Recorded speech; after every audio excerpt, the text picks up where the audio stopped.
नमस्कार investors, welcome to research by Ritvik. तो friends, चलिए जानते हैं कि ट्रम्प का जो 50% का टैरिफ इंडिया पर इम्पोज हुआ है, क्या उससे ब्रिक्स को ताकत मिलेगा या फिर ब्रिक्स संगठन की कमर टूट जाएगी। ऐसा कहना इसलिए जरूरी है कि फ्रेंड्स, क्योंकि अमेरिका के 50% के टैरिफ के फैसले से भारत के सामने नई चुनौतियां खड़ी हो गई हैं। पर ट्रम्प के इस डिसीजन से American economics Richard D Wolff का कहना है कि ये कदम वाशिंगटन की एक बड़ी गलती है। और साथ ही साथ एक इंटरव्यू में उन्होंने कहा है कि अगर अमेरिका को लगता है कि इस तरह के टैरिफ की धमकी से ब्रिक्स की कमर तोड़ देंगे, तो ये तीर उनको ही वापस आकर अमेरिका की ही कमर तोड़ देगा, जिससे ब्रिक्स का तो कुछ भी नहीं बिगड़ेगा, बल्कि ब्रिक्स जैसे इकोनॉमिक ब्लॉक्स और मजबूत हो जाएंगे।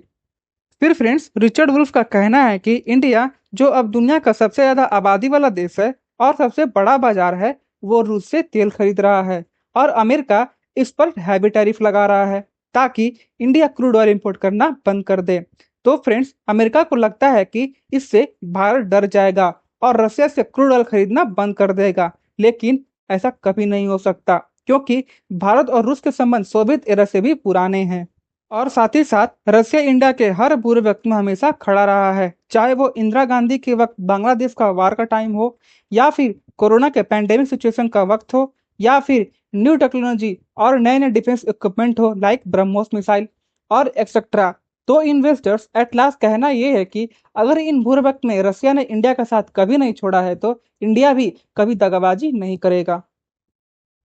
और फ्रेंड्स, अमेरिका यहाँ एक बहुत ही अलग अटैकर मूड के साथ ये गेम खेल रहा है, जिससे ब्रिक्स का मानना है कि अमेरिका के इस पॉलिसी से ब्रिक्स देशों को एक दूसरे के साथ ज्यादा इंटीग्रेट और सक्सेसफुल होने का मौका मिलेगा, जिससे वेस्टर्न कंट्रीज के सामने एक मजबूत इकोनॉमिक अल्टरनेटिव तैयार होगा। अगर फ्रेंड्स, इन सब के अलावा बीते 24 घंटों में स्टॉक मार्केट के परफॉर्मेंस को गौर करें, तो सेंसेक्स 705 पॉइंट के लॉस के साथ 80,080 पर बंद हुआ है और निफ्टी 211 पॉइंट के लॉस के साथ 24,500 पर क्लोज हुआ है।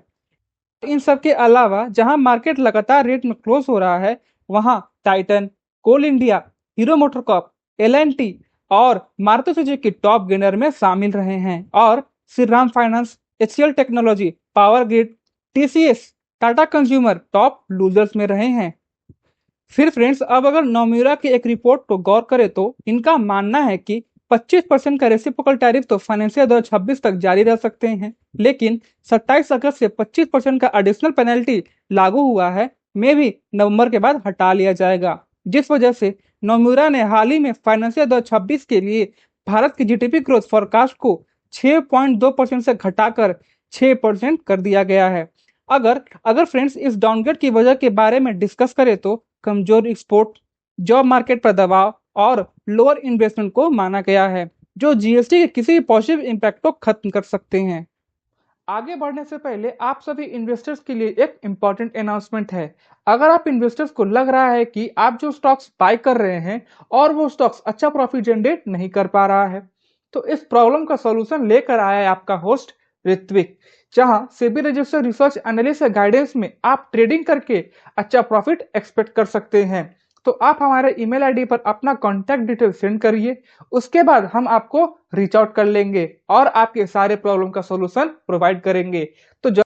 और इन्वेस्टर, ट्रम्प के टैरिफ के इम्पोज होने के बाद से फाइनेंस मिनिस्ट्री का कहना है कि नए अमेरिकी टैरिफ का इमीडिएट इम्पैक्ट भले ही लिमिटेड लगे, लेकिन वाइडर इकोनॉमी पर इसका वेव इफेक्ट चैलेंजिंग हो सकता है और इस पर बहुत ही केयरफुली अटेंशन देने की जरूरत है। जहां मिनिस्ट्री ने यह भी कहा है कि अगर इन सेटबैक को अच्छे से मैनेज किया जाए, तो इकोनॉमी और मजबूत और फ्लेक्सिबल बन सकती है,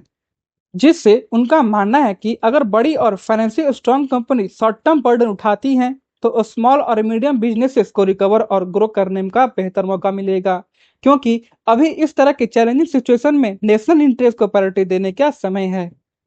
और फ्रेंड्स, फाइनेंशियल एक्सप्रेस की एक रिपोर्ट के अनुसार भारत के टेक्सटाइल और गारमेंट एक्सपोर्टर अपनी मैन्युफैक्चरिंग ऑपरेशन का कुछ हिस्सा इंडिया के बाहर शिफ्ट करने पर विचार कर रहे हैं, जहां 50% के नए टैरिफ ने कंपनियों को बांग्लादेश, श्रीलंका, इजिप्ट, इंडोनेशिया और जॉर्डन जैसे देशों में फाइनल स्टेज ऑफ प्रोडक्शन को शिफ्ट करने के लिए मजबूर कर दिया है।